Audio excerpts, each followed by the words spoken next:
This year's Burning Man Festival just concluded. What is this event? Why am I talking about it? And what is its theological significance? Also, what does it say about our culture in general? I think there are a lot of lessons to draw from this festival. We're going to get into that today, but first, we are going to talk about the tragic shooting that occurred yesterday at a school in Georgia. This episode is brought to you by our friends at Good Ranchers. Go to goodranchers.com. Use code Allie at checkout. That's goodranchers.com, code Allie.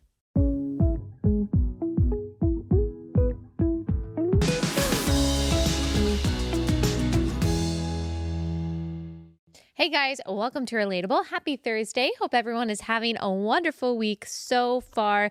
All right, we've got a lot to get into today, a little bit different as we're shifting from politics and the election as we have been focusing on the past couple of days and talking a little bit more about the culture and how that ties in, most importantly, to theology and therefore our worldview. But first, I have to talk about a tragic event that occurred yesterday in Georgia. This is not too far from where I've lived in Georgia. My husband and I met in Athens, Georgia. His family is from Georgia. And so, unfortunately, in a lot of ways, this is very close to home. There was yet another school shooting at Appalachia High School. This is outside of Atlanta. 4 people were killed. 9 more were hospitalized with injuries after the shooting on Wednesday morning. 2 of the people who were killed were 14-year-old students, Mason and Christian, and then teachers Richard Aspinwall and Christina Arimi. I think that's how maybe you pronounce her last name. They were both math teachers, according to the school's website. All 9 of the hospitalized victims had been shot in some capacity. The suspect was identified as a 14-year-old male student at the school. He was taken into custody. When he was taken into custody, he was alive. The alleged shooter will be charged with murder. He will be processed as an adult versus as a juvenile. So, of course, that means that the sentence could be a lot harsher than it would have been if he were tried as a juvenile. The alleged shooter, according to reports, used an AR platform style gun. The media is not very good at accurately describing the guns that are used in these kinds of tragic situations. There was no evidence. There is no evidence so far that other shooters were involved. The suspect surrendered when he was confronted by responding law enforcement officers. Authorities say that they're still trying to clarify a lot of the timeline from the time that he got to the school to the time the incident took place. FBI Atlanta said on social media Wednesday night that county authorities had interviewed the suspect last year about online threats to commit a school shooting. The FBI had found that the threatening post came from Georgia, and the FBI's Atlanta field office referred the information to the Jackson County Sheriff's Office for action. The sheriff's office interviewed the then 13-year-old boy and his father. The boy said he was not responsible for the threats. The father said he had hunting guns in the house, but that his son did not have unsupervised access to them, FBI Atlanta said. Jackson County alerted local schools for continued monitoring of the subject. At that time, there was no probable cause for arrest or to take any additional law enforcement action on the local, state, or federal levels. So that's a really tough situation. I mean, normally we look at circumstances like this and we say, gosh, law enforcement could have done more. He was already known to authorities. Why was he able to continue to roam free, to go to school, to have access to guns? But there is a First Amendment in this country, and free speech protections are meant to be extremely broad. And so, if the threats that he had been making on social media, if they didn't seem like they were feasible, like they were plausible, like they were actually imminent, tangible threats, then there's not that much that law enforcement can do. And it gets a little bit tricky when you think about changing the law, when you talk about changing the law to empower law enforcement to start taking people's rights away, say the parents' Second Amendment rights to own guns because of something their child said on social media. At the same time, it feels incorrect. It feels wrong to just do nothing, to say, well, their hands are tied. There's nothing that we can do about a suspect like this that's making these kinds of threats. Obviously, we don't want a child like this who seems to be mentally unwell or just plain evil. It's not always a mental health issue when someone does something wicked. Sin is real and the heart is desperately sick. So we don't always have to fall back on some kind of mental health issue here. But we don't want someone like that to have access to guns. There should be in the parent's home, I would say, even an upgraded vigilance to ensure that that child has absolutely no access to firearms whatsoever. There's going to be a lot of conversation about gun control policy in the next few days. There always is. And look, to some degree, I think that's understandable. Yes, of course, there are bad actors who are going to exploit a tragedy like this just to try to disarm the populace, just to try to emotionally manipulate people into opposing the Second Amendment. But I do think a lot of people engaged in these debates and conversations after school shootings about what do we do, what laws can we pass, as misguided as some of the policy proposals might be on the progressive side, I do think that most people on both sides of this issue genuinely want these things to stop. They just want to know, how can I prevent this? We don't want another child to die. Why does this happen so frequently in the United States? No, it's not every day, but it does happen persistently. And I think there are good people on both sides of the aisle who really just want it to stop. The problem is what's typically proposed after a tragedy like this from the progressive side when it comes to gun control policy. These proposals have no correlation to the event that actually occurred. So they could say we need to ban this kind of weapon, or we need to put background checks and other kinds of restrictions and regulations around gun ownership. But I want to know what law is being proposed that would have prevented this kind of specific crime. I am not against those kinds of debates and discussions. I am against any suggestion or proposal that would infringe upon the right of law-abiding citizens to defend themselves and to defend their families with guns. Because we see that getting rid of guns, banning guns, putting such hefty restrictions and regulations on guns, it doesn't mitigate violence. It doesn't make violence go away. Evil, violent people, criminals are going to find a way to break the law. They're going to find a way to inflict the violence that they want to inflict.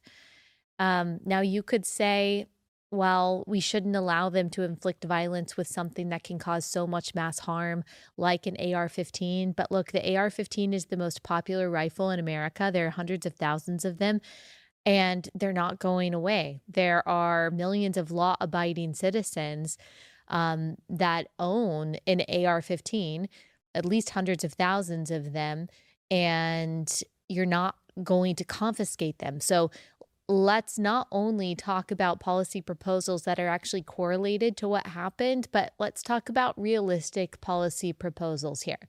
And I'm willing to come to the table, but the other side needs to be willing to come to the table with realistic conversations too, because look, we're not banning guns in the United States. Fundamentally, it's not a gun problem. We have always had gun culture in the United States. We've always had hundreds of thousands of guns. We've always had a very high percentage of gun ownership in the United States, but we have not always had shootings like this. So if we're serious about the conversation about stopping these shootings, we have to be serious about conversations around culture, around morality, what has actually shifted in the past 50 plus years. It's not gun ownership. That has not increased. What has changed is our value system in the United States, what is being taught in schools, the kind of content and also drugs that young people are consuming, increased rates of pornographic use, Also violent content that is being consumed on a consistent basis by these young people, the messages that are being conveyed to young men. I mean, there are so many serious conversations that need to be had about how we treat and how we talk to and how we teach young people, men and women in this country. Like, if we are serious on either side of the aisle about mitigating violence and saving lives, we can't only talk about banning guns or only talk about policy proposals that, again, have no correspondence to what actually happened. Until both sides are willing to lay it all on the table and say, okay, let's look at every potential factor, then we're not serious about stopping something like this. I'm so sorry. I'm so sorry to the community that was affected by this. As a mom, this is your worst nightmare. Your worst nightmare to get a call, to have a police officer show up on your front door and to tell you that your child that you have loved more than anything in this world, more than you love your own life, has been murdered, has died in any way. That, I mean, that's the nightmare. But to have been murdered, to be brutally snuffed out. I mean, I just have so much sadness for what these parents are feeling. They will never, ever, ever be the same.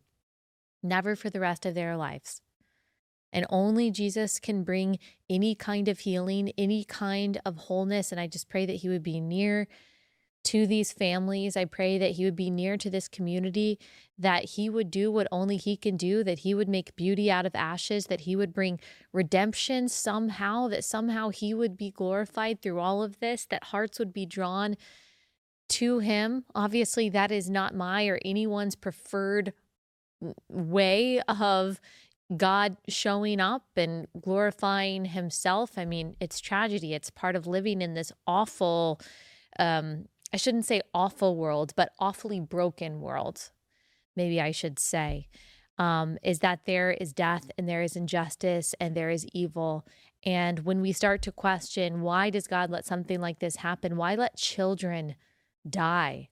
If he is all powerful, why wouldn't he prevent something like this? And the only comfort that I have when I read Psalm 37, for example, I remember that he's not doing nothing.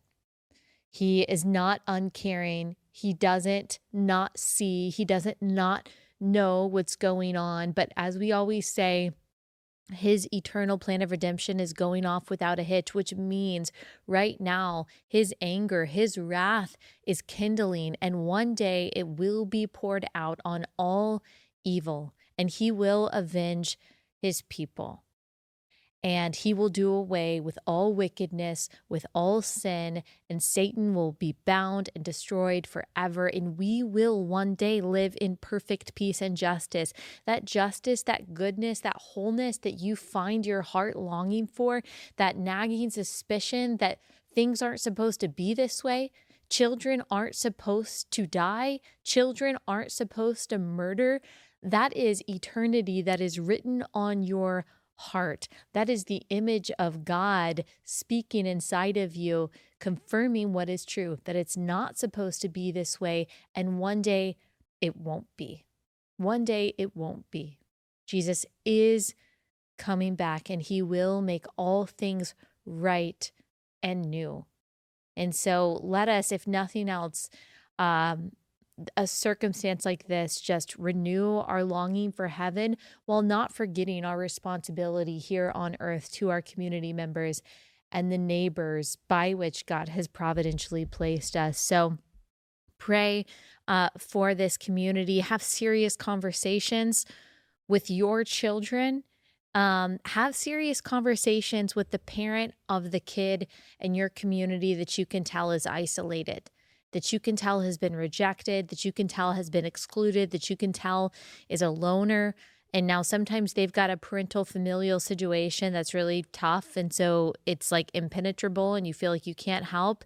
Like, what can you do to reach out to those people? Can you bring them into the fold? Can you include them? Can you invite them to church? Can you make sure that that kid feels befriended? Can you make sure that that kid has a mentor? Can you make sure that that kid isn't just left alone? Because I understand wanting to protect our kids from like the bully or the kid who seems creepy and weird and you feel like is a threat. But the more we push those kids to the margins and into isolation, the more we feed in to their addiction to screens and online violence and all of the stuff that is exacerbating this. So what can each of us do to bring those people into the fold and into relationship and into the light? We can't do everything, but each of us can do one thing. So, all right, let's move on to what's going on in the culture right now and what it teaches us about idolatry in this country. And then again, what we as Christians can do as vessels of His grace and ambassadors of God's order and goodness to combat that. First, let me pause and tell you about our first sponsor for the day. There's a lot of craziness, a lot of bad going on in the world, and yet there are companies that are doing good. And we can put our money where our mouth is, and we can support the companies that are supporting the values that we believe in. Most importantly, the value of life.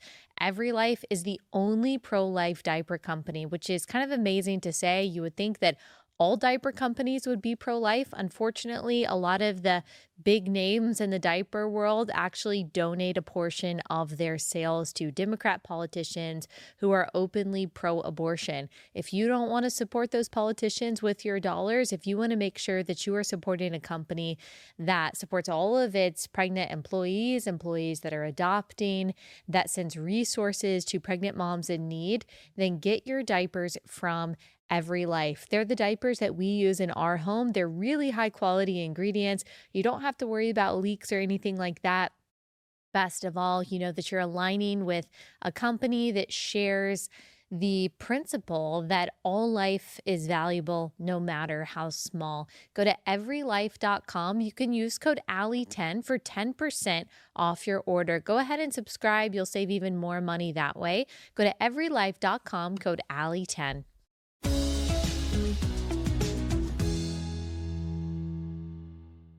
All right, so I got a message from a couple of you asking me to talk about Burning Man, and not only just how crazy it is, how dumb it is, but also its theological significance. And honestly, before I started looking into this, I didn't know much about it at all. I was just talking to Bree about what Burning Man even is.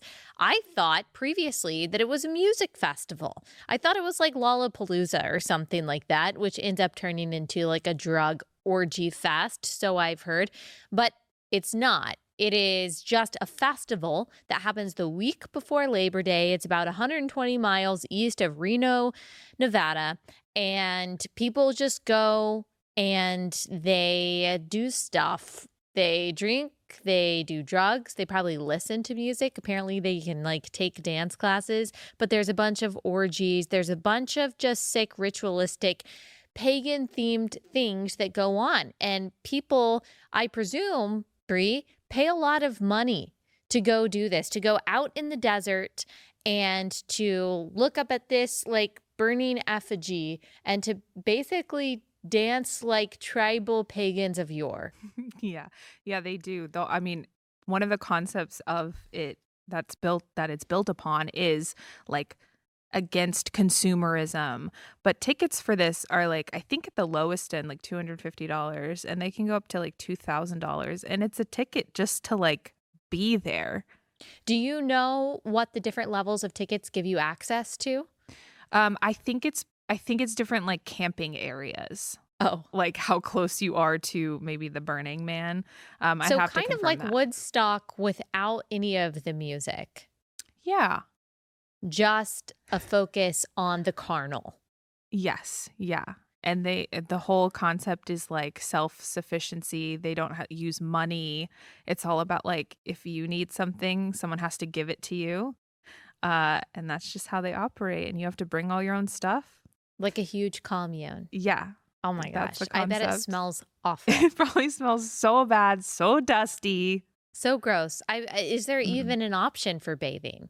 What's the bathroom situation like in something like That's a good this? well, some people bring, like, campers, and so I think they maybe have like shower Those kinds of situations. There facilities? probably are showers, but Yeah, but I if did you're just on a bender, maybe you don't even care about no, that. I'm sure a lot of people there don't care about it. Yes, which reminds me a lot of demon possession. It reminds me of when Jesus interacts with the man in the Bible named Legion, and he just desperately wanted to be among the pigs. Yeah. And he desperately wanted to just be in like the muck and the mire, like the lowest form of human existence that you could be in. He saw that as like liberation and freedom.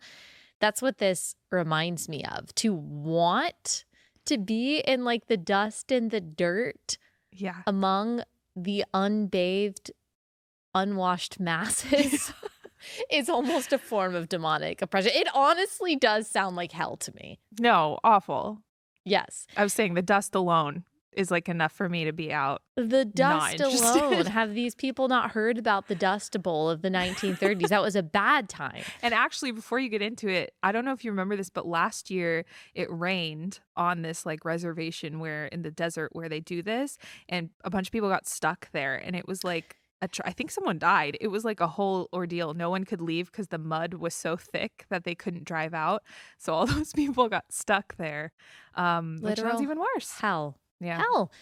So the annual gathering, it was created as a tribute to art and community, culminating in the longtime tradition of the burning of the man. The man, get it? Like the big boss man, society, the patriarchy, all these unfair expectations and even self-imposed restrictions that are keeping you back from true liberation and self-discovery. So we'll show you a picture of this. This is like a 40-foot high wooden man on top of a 30-plus foot platform.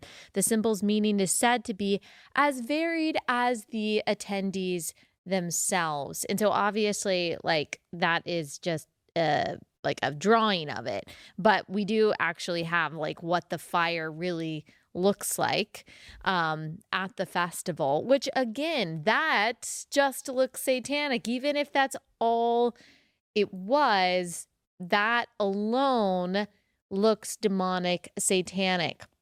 So the theme, of course, what they're saying that Burning Man is about, it's about self-expression, self-reliance, self-discovery, self-fulfillment, self-liberation, and even self-worship. Ultimately, that's what all paganism is, all idolatry, when you are worshiping these gods and goddesses and these various idols and icons while you are at least ostensibly paying homage to them. What you're really doing is serving yourself, because you're only serving these gods to get something in return.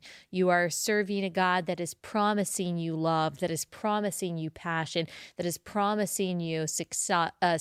It's the same thing with witchcraft, with tarot cards. Of course, we've had two very big conversations over the past couple of weeks with people who used to be into the occult and used to be psychics and witches, and how Jesus called them out of that demonic oppression and into true freedom and liberation, which is not self-fulfillment and self-worship, but self-denial. And that, of course, is the difference between these cultish pagan practices and Christianity, is that we are not worshiping God to get something in return. He is not a genie. He is preeminent. He is the creator of the heavens and the earth. We worship him because his Holy Spirit dwells in us, and we are compelled to worship him because his very character demands our adoration. We do so out of love. It is the love that he has given us that then compels us to love him. And it is this incredible exchange that we find in the gospel that we only see cheap imitations of in the world. And I think Burning Man is an example of that, a very gross example of that. So as we've already pointed out, there are roots in pagan practices, the effigy that's burning, pointing to self-discovery and self-worship. So it's no surprise that this event has grown in popularity over the years. It really is just a celebration of the carnal, celebration of sex, drugs, perversion. When you enter the event, attendees adopt new names, lay burdens down on a wooden effigy, and eliminate monetary transactions on the philosophy of shared resources. So you see how this is like an upside down world of Christianity, that when we come into Christianity, we also become new creations and we take on an easy yoke and a light burden when we follow the way of Christ, and we cast all our cares upon the Lord because he cares for us. And we also are called to take care of one another in this body of believers. This is a cheap and pagan imitation of that because it is pretending to offer its attendees freedom while really attaching them and bounding them to the heavy burden and slavery of sin. So here are just some examples of what goes on there, what's glorified there, the different sessions that you can participate in when someone goes to Burning Man, a rope bondage suspension. And so, of course, there's different kinds of violent sex fantasies that people live out here, orgies, marriages to people that you just met. So like you can just get married to a rando that you've found at Burning Man, a 10-story tall art in the middle of nothing. Okay. Crafting, that also is my nightmare. I hate crafting. Stilt walking.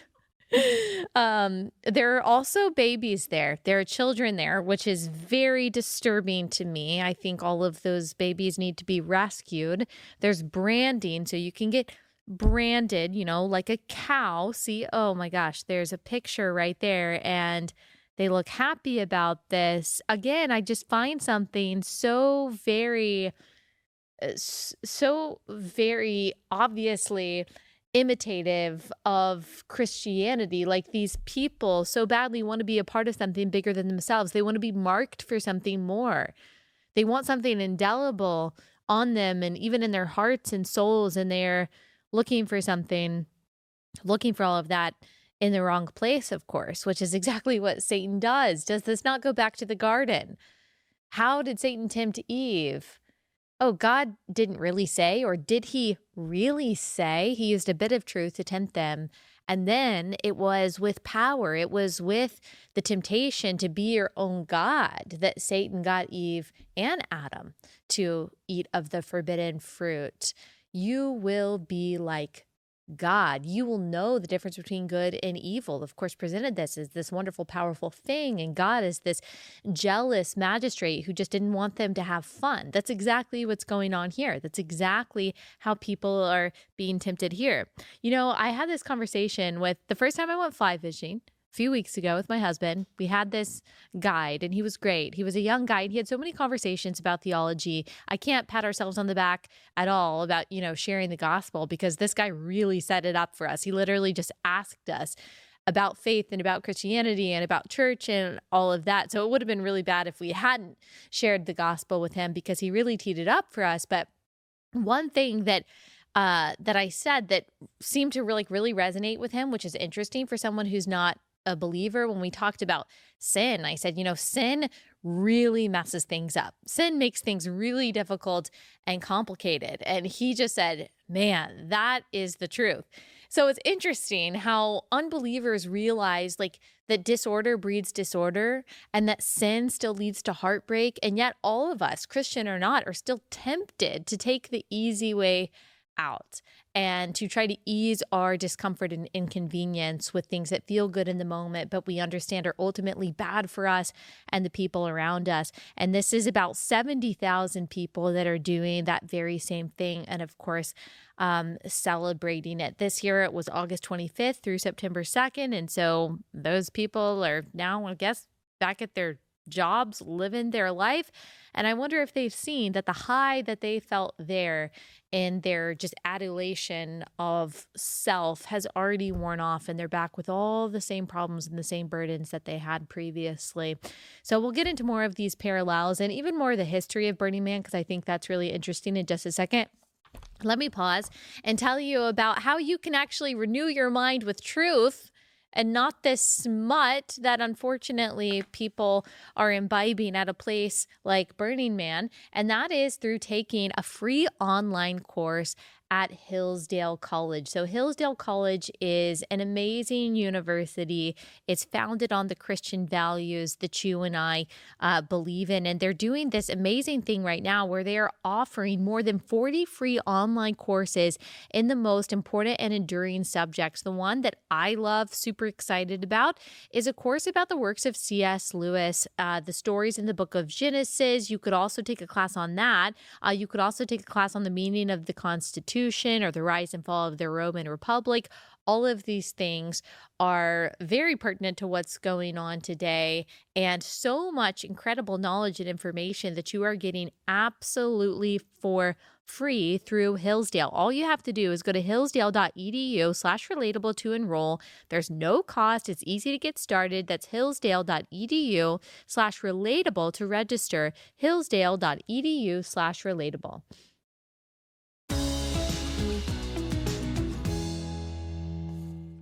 Okay, let's back up a little bit and talk about how this thing started. On June 21st, 1986, on the summer solstice, okay, Larry Harvey asked his friend Jerry if he was interested in building a figure, a man to burn on the beach to mark the longest day of the year. So the two built an 8-foot tall wooden effigy and gathered with a few friends on Baker Beach in San Francisco to burn the figure. It is no surprise to me that this happened in San Francisco in the 80s. That's just too on the nose. They continued hosting the event each year after with increasingly taller effigies. However, in 1990, a 40-foot tall effigy drew police intervention and the structure was not allowed to be burned. I mean, this also just reminds me of the Tower of Babel. How long have human beings been doing this? Oh, let us build this taller and taller edifice that shows how close we can get to God and how we can defeat all of the powers that be. Consequently, the event was moved that year to the Black Rock Desert and was changed to early September, with the effigy to be burned on the Saturday before Labor Day. So who is this person? Larry Harvey. He was adopted as a child. He wrote that he felt little connection to his own family, turning instead to Freud's books. Again, just no surprise there. And seeing the author and philosopher as a father figure. Harvey became friends with Jerry James in 1985, both living in San Francisco at the time and each having young sons. Jerry wrote that they were introduced by a friend who often had people over to play music, get high, and get laid. Larry was reading The Golden Bough, an anthropological work that referenced the history of burning effigies. He had already attended a few solstice events on Ocean Beach in San Francisco that involved burning a variety of objects. And so this was like a very lost, disconnected person. Doesn't surprise me at all that there is a psychological history here. When you look at the history of psychology, it is fraught with error about human nature, about why we are here, how the human mind works. It disconnects body and soul, comes up with all kinds of weird theories that simply justify giving in to your most carnal desires and lusts. Weird pseudo-academic, pseudo-intellectual explanations for why humans are the way that they are, and even imposing, I think, their ideas of how humans are onto human beings, again, to justify their own perversions in many ways.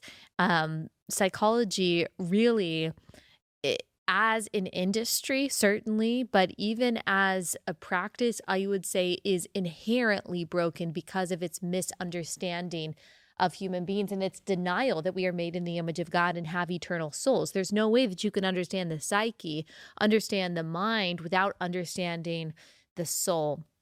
if we look at the pagan origins of something like Burning Man, we look at that book that Larry Harvey was reading at the time. The Golden Bough was a comparative study of mythology and religion, arguing that most ancient religions were fertility cults involving a sacrifice relative to the cycle of seasons. And there was one pagan ritual that really stuck out to Larry Harvey, and that was called the Wicker Man. The Wicker Man was a Celtic ritual in which larger wicker structures were built and then filled with live men, cattle, and animals to be lit on fire and killed. And they would burn condemned criminals and, like I said, other animals, other kinds of people.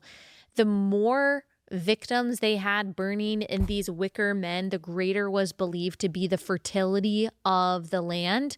Colossal images of wicker work or of wood and grass were constructed. These were filled again with all kinds of living contents in the hopes that their gods would reward them with fertility. The overwhelming majority of people that go to Burning Man identify as non religious, which of course is not surprising at all when we look at secular progressives of today. They believe too that they are neutral, that they have no beliefs. They would even call themselves atheists, or maybe they would call themselves agnostics, lacking any clear knowledge of eternity or of the supernatural. But the truth is, they are very religious. They are extremely pagan.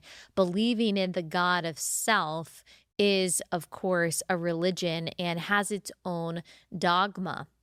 The experiences that Larry Harvey was trying to promote through the burning of his effigies, he said, addressed a primordial human need, the desire to belong to a place, to belong to a time, to belong to another, and to belong to something that is greater than ourselves, even in the midst of impermanence. So again, going back to the parallels that we drew earlier, the need to understand where we came from, the need to understand who we are, the need to understand why we matter, the need for joy, the need for human connection, the need for community, all of these things he promised, and Burning Man still promises its worshipers, its attendees are going to be able to find there.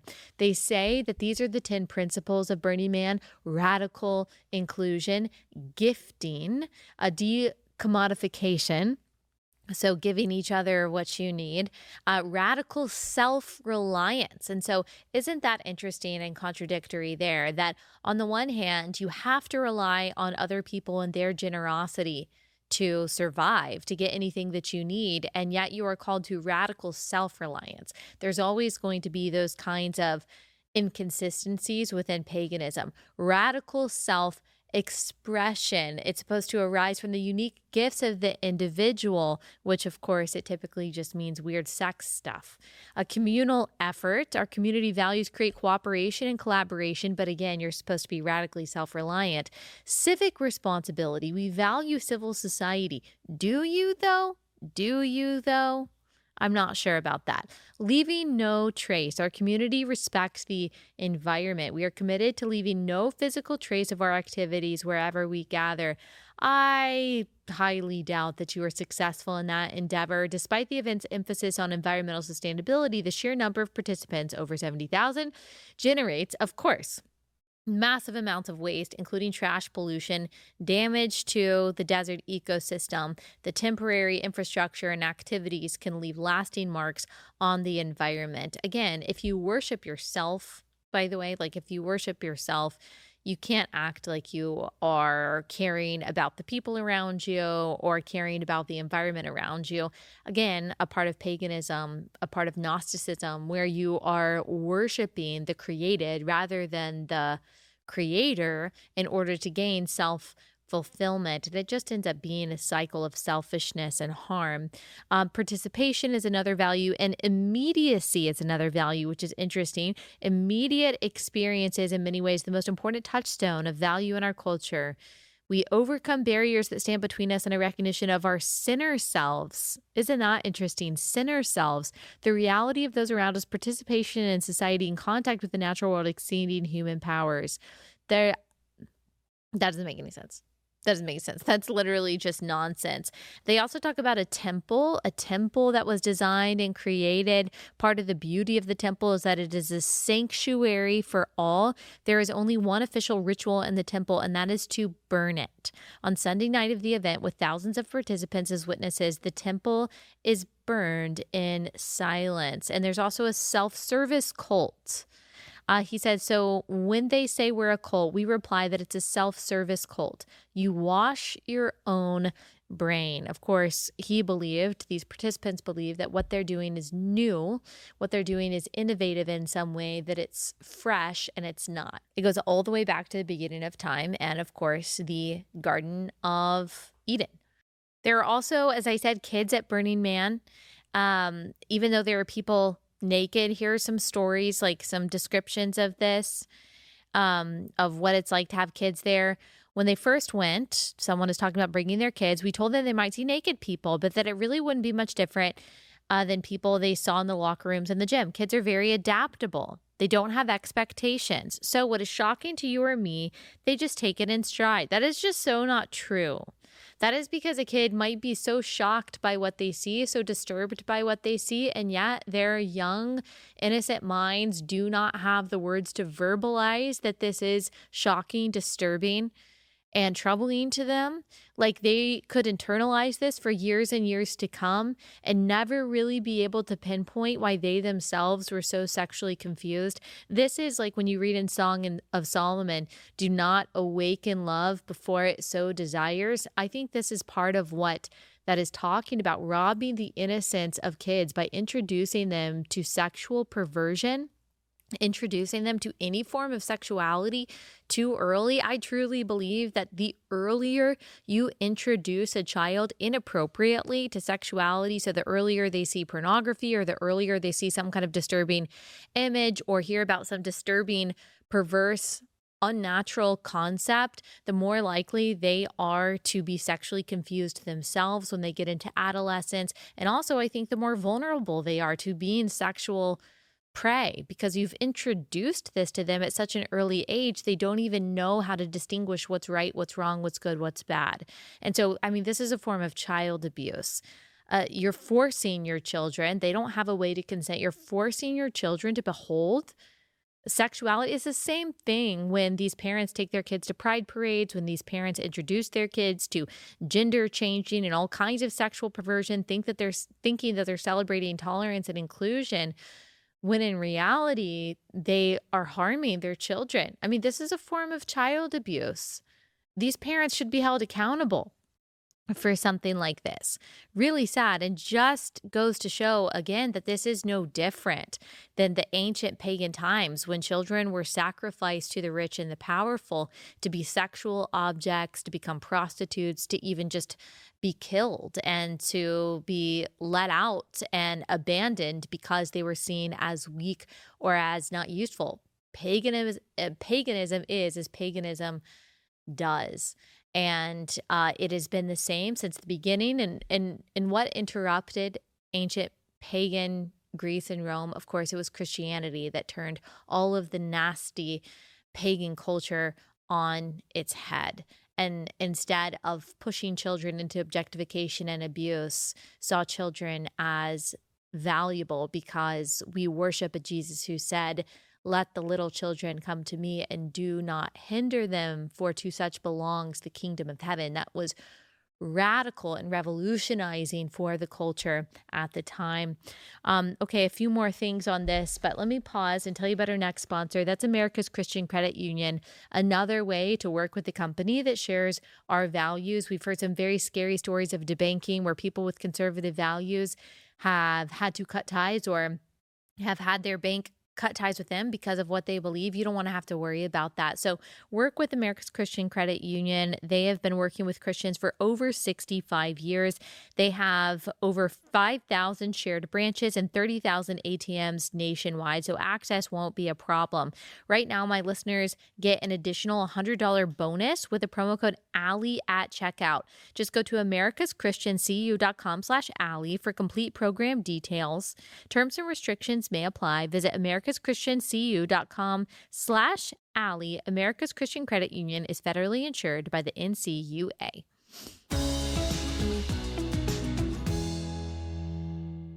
So like you can see some of the people that like a child would be viewing right here. Like we can see the different costumes that are being worn. Ah, scary. We blurred that out for you guys. But this is the kind of thing that someone would be taking their child to see. Of course, there are many stories of different orgies. Of course, sexual assaults and violence are happening there. This place of peace and of worship and of like sticking it to the man. Of course, there's rape and there's all kinds of illegal activity happening because they're glorifying horrible practices like sadomasochism.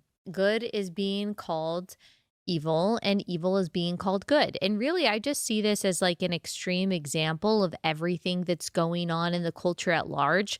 Most people in the country are not going to Burning Man. Most people don't want to go to Burning Man. And yet, I think the values and the principles and the rules and the celebrations of Burning Man we do see on a daily basis in the mainstream in our society, the glorification of sexual perversion, of gender confusion, of the God of self. We even see that in seemingly innocuous ways, like the self-empowerment culture and the self-empowerment industry in the United States that especially targets women into believing that you can be your own God. That's why I wrote my book a few years ago, You're Not Enough.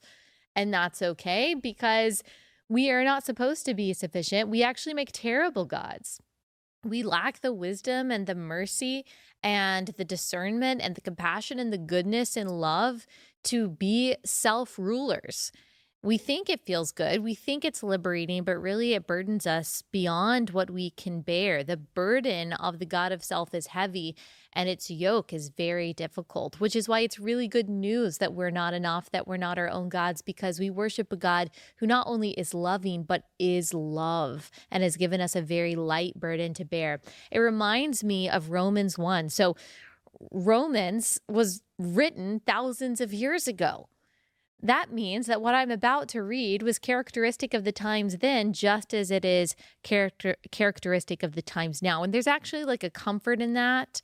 I think that just as sin is old, it's not creative, it's not innovative, it's not new, so Jesus Christ is the same yesterday, today, and forever, as Hebrews 13:8 says. So this is Romans 1:18. For the wrath of God is revealed from heaven against all ungodliness and unrighteousness of men, who by their unrighteousness suppress the truth. For what can be known about God is plain to them, because God has shown it to them. For his invisible attributes, namely his eternal power and divine nature, have been clearly perceived ever since the creation of the world and the things that have been made. So they are without excuse. For although they knew God, they did not honor him as God or give thanks to him, but they became futile in their thinking, and their foolish hearts were darkened. Claiming to be wise, they became fools and exchanged the glory of the immortal God for images resembling mortal man, and birds and animals and creeping things. Therefore, God gave them up in the lust of their hearts to impurity, to the dishonoring of their bodies among themselves, because they exchanged the truth about God for a lie and worshipped and served the creature rather than the Creator, who is blessed forever. Amen. For this reason, God gave them up to dishonorable passions, for their women exchanged natural relations for those that are contrary to nature, and the men likewise gave up natural relations with women, and were consumed with passion for one another, men committing shameless acts with men, and receiving in themselves the due penalty for their error. I kind of got to keep going. Like, this is, sorry, but this is just such a perfect encapsulation of everything that we're seeing, especially when it comes to something like Burning Man. And since they did not see fit to acknowledge God, God gave them up to a debased mind to do what ought not to be done. They were filled with all manner of unrighteousness, evil, covetousness, malice. They are full of envy, strife, murder, deceit, maliciousness. They are gossips, slanderers, haters of God, insolent, haughty, boastful, inventors of evil, disobedient to parents. Isn't that so? I always think that's such an interesting addition there. But just an example of disorder. Foolish, faithless, heartless, ruthless. Though they know God's righteousness, a righteous decree that those who practice such things deserve to die. They not only do them, but give approval to those who practice them. I mean, there is an irony, a purposeful and intentional irony in the fact that these are the very people who claim that they monopolize love and tolerance and empathy, but they are also some of the cruelest and most bloodthirsty people, especially when it comes to things like abortion, especially when it comes to objectifying children and, at the very least, showing them sexual objectification. But disorder breeds disorder. Sin breeds sin. It promises you liberation. It promises you freedom. And in the end, it just traps you. In the end, it enslaves you. It complicates your life. It hurts you. It hurts other people. But the good news is that God loved us so much that he gave his only son to die for us, that we could be forgiven of all of our sin, no matter what we've done, no matter how far we've gone. Jesus can become our righteousness by grace through faith. We can be saved, reconciled to this perfect, holy God, and live forever with him. That is really good news. And we get to live in the freedom of no longer being a slave to our most carnal desires, no longer being identified by our sexual lusts, no longer being identified by our wants, no longer having to be our own gods. Like, that is the good news of the gospel. Some other biblical parallels that I see, the difference between the beauty of Christianity and just the ugliness, the debased nature of paganism, and really any other belief system. 2 Corinthians 4:17, for this light momentary affliction is preparing for us an eternal weight of glory beyond all comparison, as we look not to the things that are seen, that's what the pagan world does, but to the things that are unseen. For the things that are seen are transient, but the things that are unseen are eternal. Our God is not made by human hands. He doesn't need anything from us. We do not supply him with the fuel necessary to live. He does not get tired. He does not wear out. He is never taken aback or surprised. That is the difference between our God, who is real and who is one, and all of these pagan gods who really rely on the sacrifices and the efforts of humans to even exist. Of course, there's a parallel to the Tower of Babel, and we know again that ended in chaos and disorder. There's also a parallel to Israel wanting the golden calf to worship while Moses was trying to bring the law down to them from God. They very quickly turned to idolatry. I also think of King Josiah of Judah. He initiated the religious reforms by tearing down the altars to the idols, tearing down the sacrificial places to the foreign gods.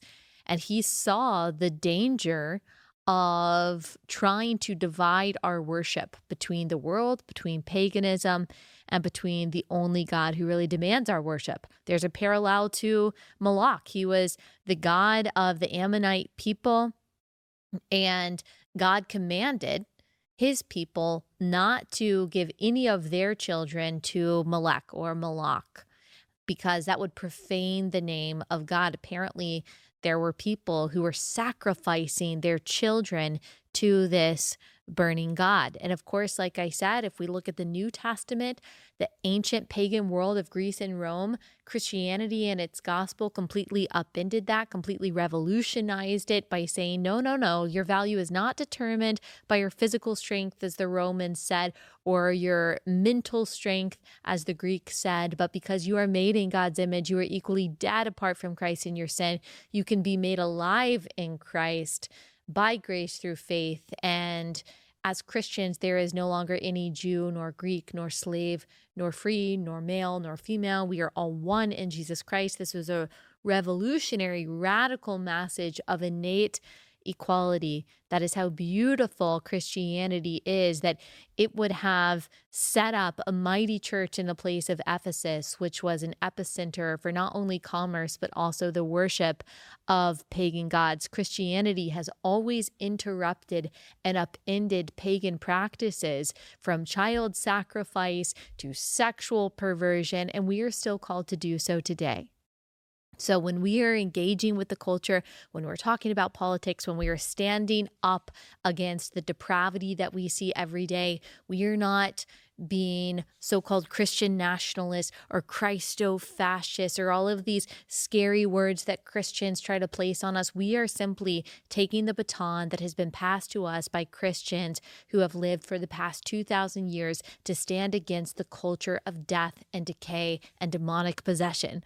That's what Christians have always done. That's what we continue to do. We don't only do that through politics. We don't only do that through the so-called culture wars that are really theological battles more than anything else. We do that personally in our own lives, how we disciple our children, the way we influence our communities. But don't ever think that you are obligated to check your worldview at the door before you go into the public sphere. You're being manipulated into thinking that you, Christian conservative, are the only one that has to do that. Everyone else gets to influence the culture with their worldview except for you. That is because those who are telling you that are an enemy of biblical order and truth, and we are to be agents of that biblical order and truth everywhere we go in the public and the private sphere. And that can feel overwhelming, but what do we say is our obligation? To only do the next right thing in faith with excellence and for the glory of God. And that is always enough. It might be changing a diaper with joy, or maybe it is something very public that God has been asking you to do in faith. I don't know exactly what that act of obedience is for you, but God is going to give you the grace that you need to take the next step. And every step of obedience for the Christian is an arrow against darkness. And so rest in that, trust in that yes, there's a lot of evil and chaos that goes on in the world. And this might seem just like, oh, who cares what those weirdos are doing in the desert? Part of that is true. But again, I think it's actually just like a more concentrated example of what is going on in the culture at large. It is a light versus darkness, good versus evil battle out there. It doesn't fall neatly along political lines, but of course it does fall neatly along biblical lines. And we need to make sure that we are, no matter what's going on in the political world, standing on the side of goodness according to what God's word tells us. All right, that's all we've got on that. Let me tell you about our last sponsor for the day. If you are a business owner, then you need to listen to this. If you want to make your processes more efficient, more effective, then you need to check out NetSuite by Oracle. Over 38,000 businesses have future-proofed their business with NetSuite by Oracle, the #1 cloud ERP, bringing accounting, financial management, inventory, HR into one fluid platform. When you're closing books in days, not weeks, that means you're spending less time looking backwards and more time on what's next, which is a really big deal if you are trying to make your business as successful as possible. With real-time insights and forecasting, you're peering into the future with actionable data. Go to netsuite.com/Allie and download the CFO's Guide to AI and Machine Learning at netsuite.com/Allie.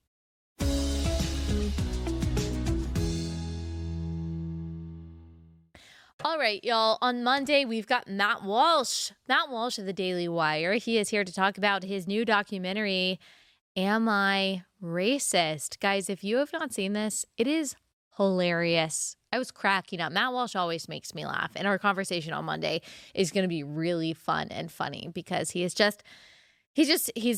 too much. I can't even ever keep a straight face because he cracks me up so much. Amazing conversation. So a little bit more lighthearted. We kind of need that, I think, after today and yesterday. Sign up for Share the Arrows if you haven't already. ShareTheArrows.com. I know I haven't announced my new speaker yet. I promise I will do that. There's a reason for the timing. I'm not just stringing you along. That'll be next week. I will announce the new huge speaker that I'm so excited about. Also, pre-order Toxic Empathy, my book out October 15th at toxicempathy.com. Toxicempathy.com. Thank y'all so much, and I will see you back here on Monday.